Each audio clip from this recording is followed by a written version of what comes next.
Lauren leaned into the microphone, her voice steady but laced with mischief. So, you ever have one of those nights at the Sunshine Motel that you really hope your husband never finds out about? The crowd erupted in laughter, but my heart froze. She smirked, her next words poised to shatter everything. It's funny how hindsight works. Looking back, the signs were all there, glaringly obvious once you know what to look for. At the time, though, I dismissed them as quirks or rough patches. Marriage is complicated, right? No one's perfect. Lauren and I had been married for 7 years, together for 10. She was my best friend, my partner in everything. We met at a friend's housewarming party, where she impressed me with her quick wit and ability to turn any mundane story into something hilarious.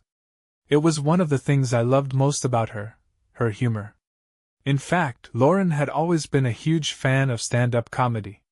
Early in our relationship, we bonded over Netflix specials and open mic nights at this little dive bar downtown. She was good at it too.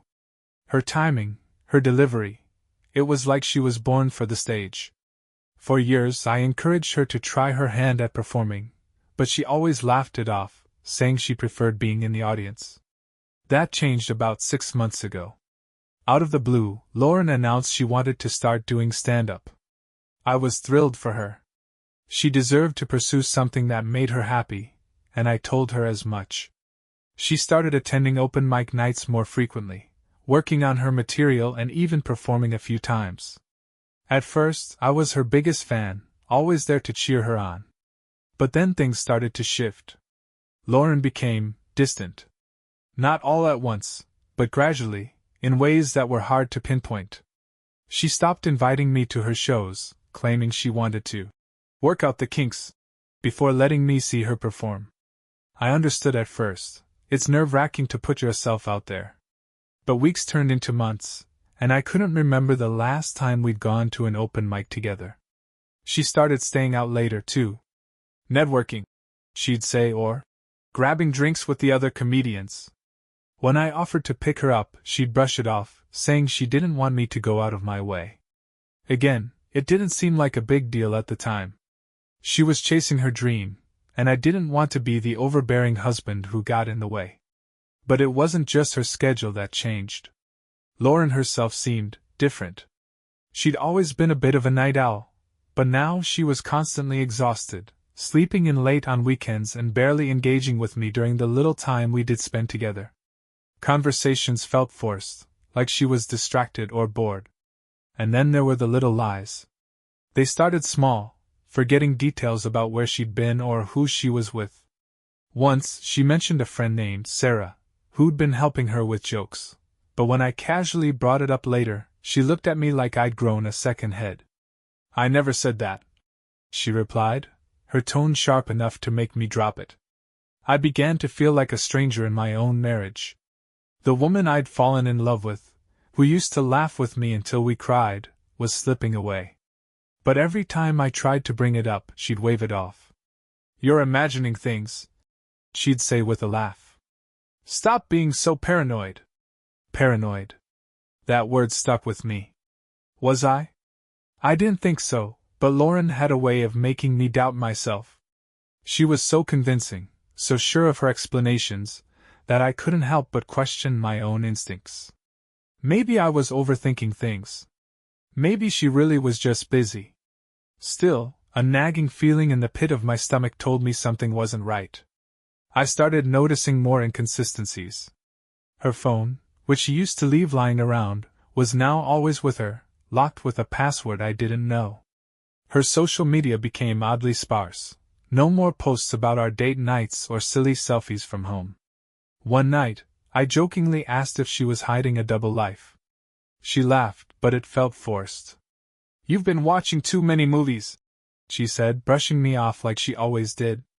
But the truth was, I couldn't shake the feeling that I didn't know my wife anymore. And then came the night that changed everything, the open mic night I wasn't supposed to be at. It started innocently enough. Lauren told me she was going out with some of the other comedians to try out new material. She didn't invite me, and by then, I'd stopped expecting her to. But something about her tone felt off. Too casual, too rehearsed. On a whim, I decided to go anyway. I told myself it was because I missed seeing her perform, but deep down, I think I wanted answers. I arrived at the bar just as she was going on stage. She didn't see me slip into the back of the room, and I didn't make my presence known. I figured I'd watch her set, surprise her afterward, and maybe finally feel like I was part of her world again. Instead, I got a front row seat to my worst nightmare. I parked a block away from the bar, feeling a mix of excitement and unease. The excitement was easy to justify. I hadn't seen Lauren perform in months, and I missed being part of that experience. The unease, though, was harder to pin down. Maybe it was the way she dismissed me earlier, or the odd glint in her eye when she'd said, "It's just another practice run." The bar was buzzing when I stepped inside, packed with the usual mix of comedians, regulars, and a smattering of curious newcomers. The air smelled of stale beer and fried food, and the faint hum of conversation mingled with bursts of laughter from the stage. Lauren was already on. I spotted her immediately, bathed in the harsh glow of the spotlight. She looked comfortable, confident even, as she leaned into the mic and delivered a punchline that sent the room into hysterics. I hung back, sliding into a booth near the rear of the room where she wouldn't notice me. At first, it was nice. She was in her element, commanding the stage like a pro. Her jokes were sharp, her timing impeccable. It reminded me of the woman I'd fallen in love with, the one who could make a room full of strangers feel like old friends. But then, something shifted. Lauren's tone changed, her humor growing darker, more personal. "So you ever have one of those nights where you think, wow, I really hope no one finds out about this?" she asked, smirking as the crowd chuckled. "Like, I don't know, hypothetically, a night at the Sunshine Motel?" The laughter swelled, but my chest tightened. She went on, her words carefully framed as jokes but laced with something sharper. "I mean, I'm not saying I have a secret life, but let's just say, if walls could talk, room 205 would have a lot to say." The crowd roared, and she paused, soaking in their reaction. My head spun. Room 205. Sunshine Motel. Was this real? She continued, leaning into the mic with a conspiratorial grin. "But hey, hypotheticals, right? It's not like my husband's here or anything. That'd be awkward." The room erupted again, but I felt like I was underwater, the sound muffled and distant. She wasn't looking at me, but it didn't matter. Her words hung in the air, heavy and damning. For a moment, I told myself it was just a joke. That's what comedians do, right? They exaggerate, make things up for the sake of a laugh. But there was something about the way she said it, so casual, so brazen, that made my stomach churn. The rest of her set was a blur. I couldn't focus on the words, only the way the audience ate them up, completely unaware of the weight they carried for me. When she finally stepped off the stage, I realized I hadn't moved a muscle since sitting down. Lauren disappeared into the crowd, laughing and chatting with the other comedians. She looked happy, carefree. Like someone who didn't have a husband sitting a few feet away, grappling with the possibility that his life was a lie. I stayed rooted to my seat, unsure of what to do. Part of me wanted to storm out, but another part, the part that still clung to the hope that this was all some misunderstanding, needed answers. I waited until she was alone, nursing a drink at the bar. My heart pounded as I approached, my footsteps swallowed by the hum of the crowd. "Hey, Lauren!" She turned, startled, and for a split second, her face betrayed her. Shock, guilt, maybe even fear. But it was gone as quickly as it came, replaced by a wide, practiced smile. "Ryan! What are you doing here?" she asked, her voice high-pitched and overly cheerful. "I wanted to surprise you," I said, keeping my tone as steady as I could. "Great set, by the way." Her smile faltered, just a fraction. "Thanks. But, you should have told me you were coming. I didn't even see you in the crowd. I wanted to catch you in your element," I said, studying her face for any sign of the truth. "That bit about the Sunshine Motel was interesting." Her laugh was too loud, too forced. "Oh, that? Just a joke. You know how it is, gotta push boundaries, keep the audience guessing." "Sure. I said, my voice tight.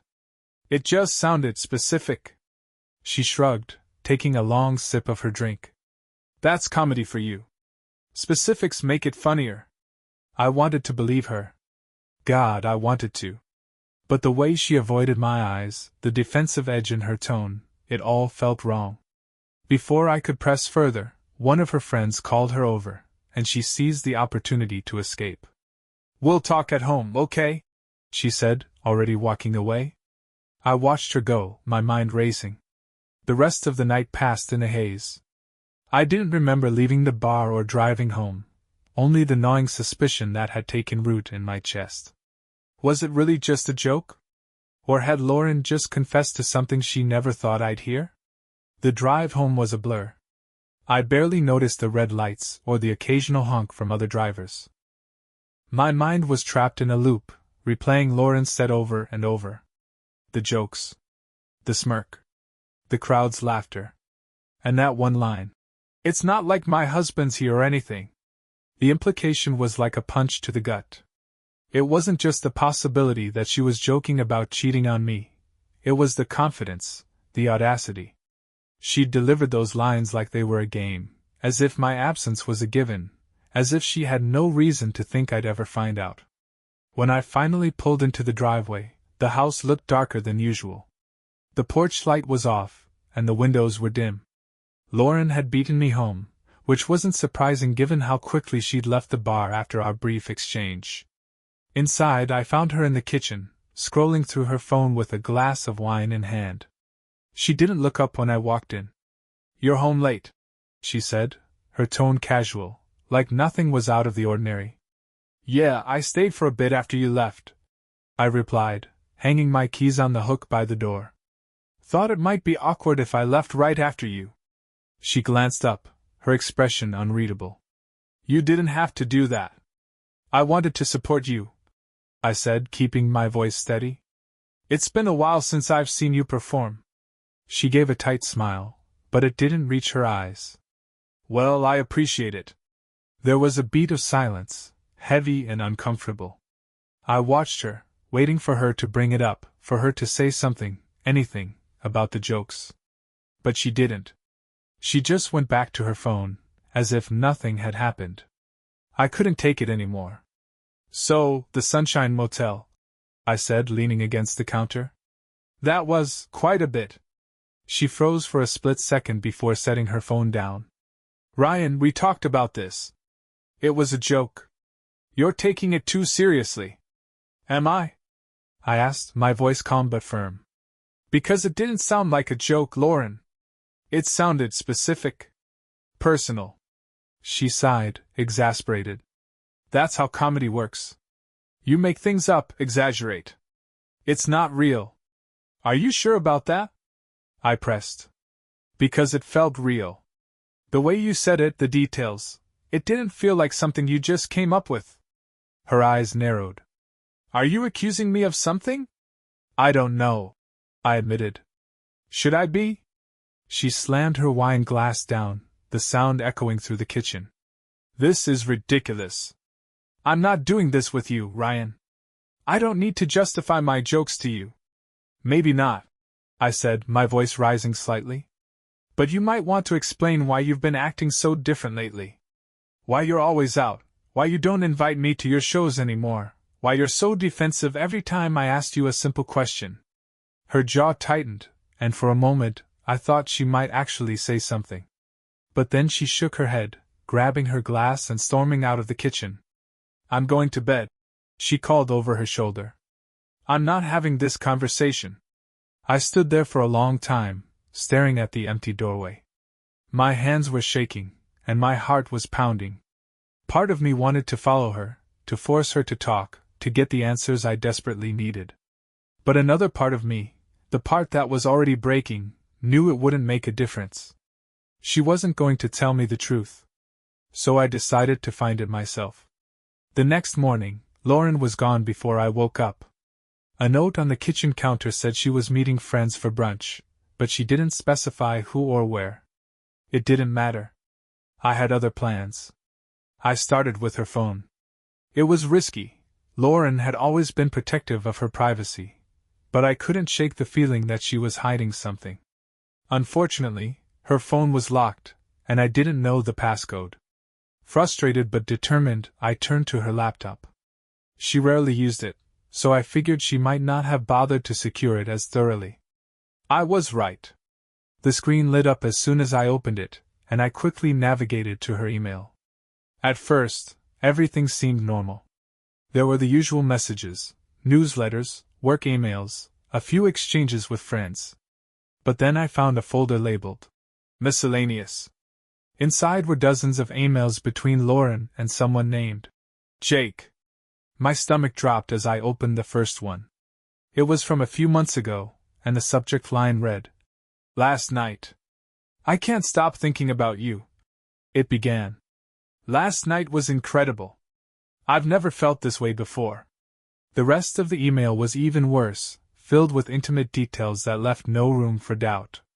I kept reading, each message more damning than the last. They talked about their meetings at the Sunshine Motel, about the lies she told me to cover her tracks, about how thrilling it was to live on the edge. By the time I finished, I felt sick. My hands were shaking, and my vision blurred with tears. This wasn't a joke. It wasn't some exaggerated story for the sake of comedy. It was real. I closed the laptop and sat there in silence, the weight of the betrayal crushing me. Lauren had been lying to me for months, sneaking around behind my back, using her comedy as a cover. And the worst part? She joked about it. Publicly. I didn't know what hurt more, the affair itself or the fact that she turned it into a punchline. For the rest of the day, I avoided her. I couldn't look at her, couldn't pretend everything was fine. She seemed to sense my mood, but she didn't push.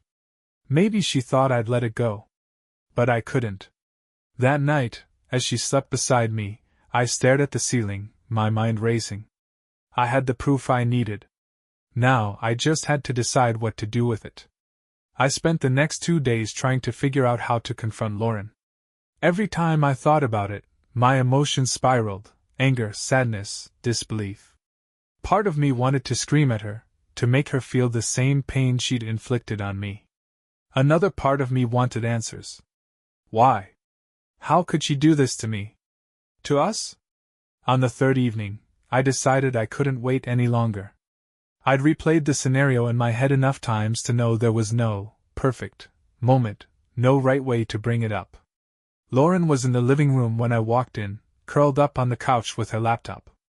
She glanced up and smiled, but the sight of her, so casual and at ease, made my stomach churn. "Hey," she said, her voice light. "What's up?" I took a deep breath and sat down across from her. "We need to talk." Her smile faded. "Okay." I didn't mince words. "I know about Jake." Her reaction was immediate. She froze, her eyes widening in shock. For a split second, I thought she might deny it, but then her face hardened. "What are you talking about?" she asked, her voice defensive. I leaned forward, my hands gripping my knees. "Don't play dumb, Lauren. I went through your emails. I saw everything." Her mouth opened and closed, and I could see the wheels turning in her head. She was trying to decide whether to deny it, explain it, or deflect. "You went through my emails?" she finally said, her voice rising. "That's such an invasion of privacy, Ryan. How could you?" "Don't," I snapped, cutting her off. "Don't turn this around on me. You're the one who's been lying. You're the one sneaking around, meeting him at the Sunshine Motel, writing him emails about how much you can't stop thinking about him. So don't you dare try to make me the bad guy here." Her face flushed with anger and something else, guilt. "It's not what you think," she said quickly. "Jake is just a friend. Those emails, they're just jokes. You know how I am, Ryan. I push boundaries. It doesn't mean anything." "Are you serious?" I asked, my voice incredulous. "You're really going to sit there and tell me that? After everything I've read? After everything you've said on stage?" She crossed her arms, her expression defiant. "You don't understand. You've been so distant lately, so focused on work. I felt invisible. Jake was just someone I could talk to, someone who made me feel appreciated. And sleeping with him? Was that just about feeling appreciated too? I shot back. Her eyes widened again, and I knew I'd hit a nerve. You're being ridiculous, she said, her voice trembling slightly. You don't have any proof of that. I pulled out my phone and opened the folder where I'd saved screenshots of the emails. I scrolled to one in particular and handed it to her. Last night was incredible. I've never felt this way before. I read aloud as she stared at the screen. You want to explain that, Lauren? She didn't say anything. Her hands shook as she held the phone, her eyes darting back and forth as if searching for a way out. Say something, I demanded.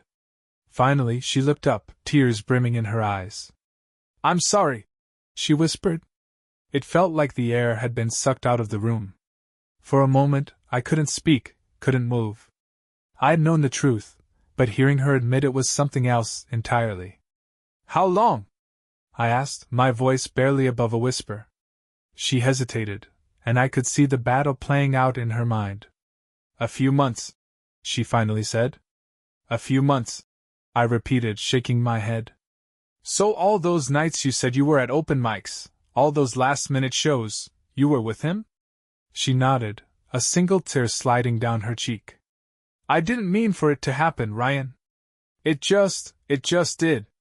I was lonely, and he was there, and… Stop, I said, cutting her off. I don't want to hear excuses. I want to know why. Why would you do this? Why didn't you just talk to me if you were unhappy? I tried, she said, her voice breaking. But you were always so busy, so distracted. I felt like I didn't matter to you anymore. Her words stung, but they didn't justify what she'd done. So you decided the solution was to cheat on me? To humiliate me? To joke about it in front of a crowd? I asked, my voice rising with each word. I didn't mean to hurt you, she said, tears streaming down her face now. I never wanted you to find out. That makes it worse, Lauren, I said, my voice cold. You didn't even have the decency to be honest with me. You were just going to keep lying, weren't you? She didn't answer, and her silence spoke volumes. For a long time, we sat there in silence, the weight of her betrayal hanging heavy between us. Finally, I stood up, my legs shaky beneath me. I need some time to think, I said, my voice hollow. Ryan, please, she said, reaching for my arm. We can work through this. I love you. I made a mistake, but I love you. I pulled away from her grasp, my chest tightening. You don't do this to someone you love, I said, turning toward the door. You don't lie to them, cheat on them, and then turn it into a joke. With that, I walked out, leaving her sobbing on the couch. I didn't know where I was going or what I was going to do. All I knew was that I couldn't stay in that house, not with her. Not after everything she'd done. I drove aimlessly for hours after leaving the house, my thoughts swirling in a chaotic mess. The city lights blurred as I sped down familiar streets, their glow unable to penetrate the darkness that had settled in my chest. The shock of Lauren's confession was still fresh, but the deeper pain, the betrayal, the lies, the humiliation, was just beginning to take root. I ended up at a small park on the outskirts of town, one Lauren and I used to visit during the early days of our relationship. It was quiet and deserted, the perfect place to unravel. I parked the car and sat in silence, staring at the swing set swaying gently in the wind. The memories came flooding back, our first picnic here, the time she'd pushed me on the swings, laughing so hard she'd almost fallen over. Those moments felt like they belonged to another life, one where we were happy, where I could look at her and see nothing but love and trust. Now, those memories were tainted, overshadowed by the knowledge of what she'd done. The first emotion to hit me was rage. I gripped the steering wheel so tightly my knuckles turned white, my mind racing with thoughts of all the ways she'd deceived me. Every kiss, every "I love you," every promise she'd made, it all felt like a lie. How could she do this? How could she look me in the eye, day after day, knowing what she was doing behind my back? And the jokes, God, the jokes. Turning her affair into comedy, making a mockery of our marriage in front of strangers. I wanted to hate her. I wanted to erase every memory of her, every moment we'd shared.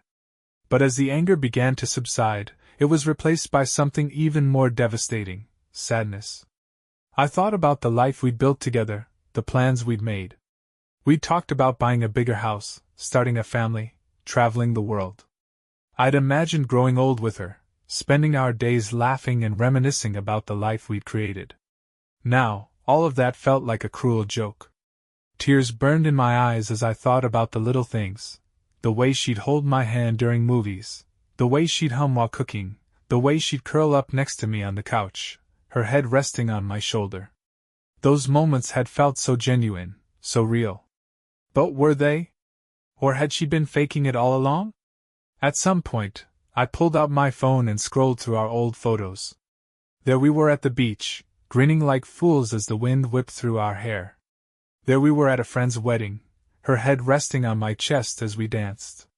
There we were at Christmas, sitting by the tree with matching pajamas and goofy smiles.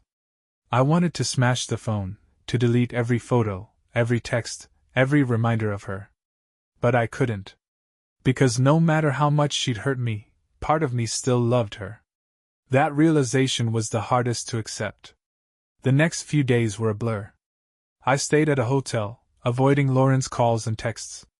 She left voicemails, some tearful, some angry, begging me to come home, to talk, to give her another chance. But I couldn't face her. Not yet. Work became my refuge. I threw myself into projects, staying late at the office to avoid going back to the hotel room and sitting alone with my thoughts. My coworkers noticed something was off, but I deflected their questions with forced smiles and vague excuses. At night, though, the pain was inescapable. I'd lie in bed, staring at the ceiling, replaying everything in my head. The jokes, the emails, her tearful confession. It felt like I was stuck in a loop, unable to move forward, unable to let go. One night, I decided to call my best friend, Adam. He'd always been the one I turned to when life got tough, and I knew he'd give it to me straight. When I told him what had happened, there was a long pause on the other end of the line. "Man," he finally said, his voice heavy. "I don't even know what to say. That's messed up." "Yeah," I said, my voice hollow. "Are you okay?" he asked. I let out a bitter laugh. "Not really." We talked for hours, and for the first time since the confrontation, I felt a glimmer of relief. Adam didn't try to sugarcoat things or offer empty platitudes. He listened, he sympathized, and most importantly, he reminded me that I wasn't alone. "You don't have to make any decisions right now," he said before we hung up. "Take your time. Figure out what you want. And whatever you decide, I've got your back." In the days that followed, I started to feel a little stronger. I wasn't over it, not by a long shot, but I was beginning to accept that my life was never going to be the same. I also realized that I needed to talk to Lauren. Not to reconcile, but to set boundaries, to make it clear that I deserved better than what she'd given me. It wasn't going to be easy, but I knew it was a step I had to take. It took me a week to muster the courage to face Lauren again. I needed that time, not to calm down, but to think clearly. I didn't want to walk into the conversation fueled by anger or sadness. I needed to be resolute, to make a decision and stand by it. I agreed to meet her at a neutral location, a coffee shop downtown that we'd gone to once or twice but held no sentimental value. When I arrived, she was already there, sitting at a corner table, nervously fidgeting with her coffee cup. She looked up when I walked in, her face a mix of relief and apprehension. I couldn't help but notice how tired she looked, dark circles under her eyes and her usual confident demeanor replaced by unease. "Hi," she said softly as I sat down across from her. "Hi," I replied, keeping my tone neutral. For a moment neither of us spoke. The hum of the coffee shop filled the silence between us. Finally, she broke it. "Thank you for meeting me," she said. "I know I'm the last person you want to see right now." I nodded but didn't respond. I wasn't here for her apologies or justifications. I was here to get closure. I don't even know where to start, she continued, her voice trembling.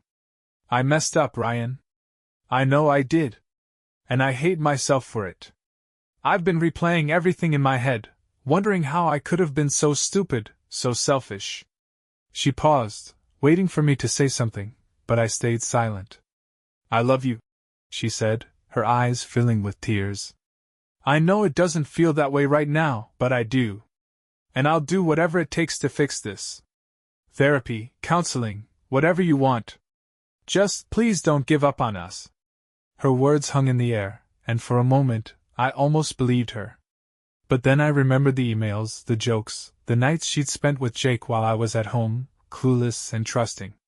You say you love me, I finally said, my voice calm but firm. But love isn't just a feeling, Lauren. It's a choice. It's about respect, honesty, loyalty. And you threw all of that away. She flinched as if I'd slapped her, but I kept going. I can't trust you anymore, I said. And without trust, there's nothing to rebuild. You didn't just cheat on me, you humiliated me. You made jokes about it, turned it into entertainment for strangers. Do you have any idea how that feels? Tears streamed down her face, but I didn't stop. I deserve better than this, I said, my voice breaking slightly. I deserve someone who values me, who respects me, who doesn't see our marriage as a punchline. She reached across the table, her hand trembling. Ryan, please, she whispered. I know I don't deserve another chance, but I'm begging you. Let me prove to you that I can change. I looked at her hand but didn't take it. I've already made my decision, I said, my voice steady. I'm filing for divorce. Her face crumpled, and she let out a small, broken sob. No, she said, shaking her head. Ryan, please. Don't do this. But I knew there was no other option.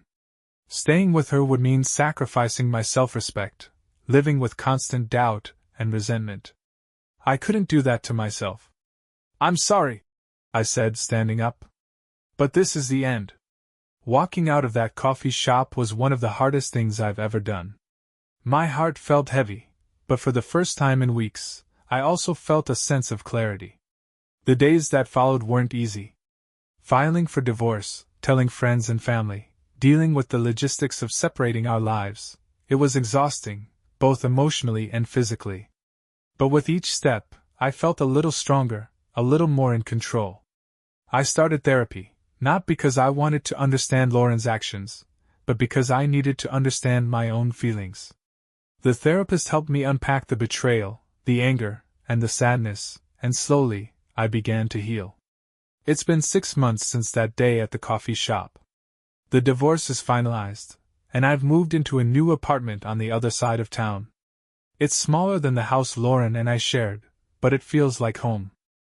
I've started focusing on myself, picking up old hobbies, reconnecting with friends, and even trying my hand at dating again. It's not easy, and I still have moments where the pain resurfaces, but I'm learning to let go. Looking back, I've realized that Lauren's betrayal wasn't just about her. It was a wake-up call for me. It forced me to reevaluate my life, my priorities, and what I want in a partner. If there's one piece of advice I can offer to anyone going through something similar, it's this: don't settle for less than you deserve. Love yourself enough to walk away from people who don't value you. As for Lauren, I don't know what the future holds for her, and honestly, I don't care. She made her choices, and now I'm making mine. I'm choosing to move forward. To heal. To rebuild. And for the first time in a long time, I feel free. Leave a comment with your thoughts on the story. And subscribe to our channel so you don't miss new interesting stories. See you soon.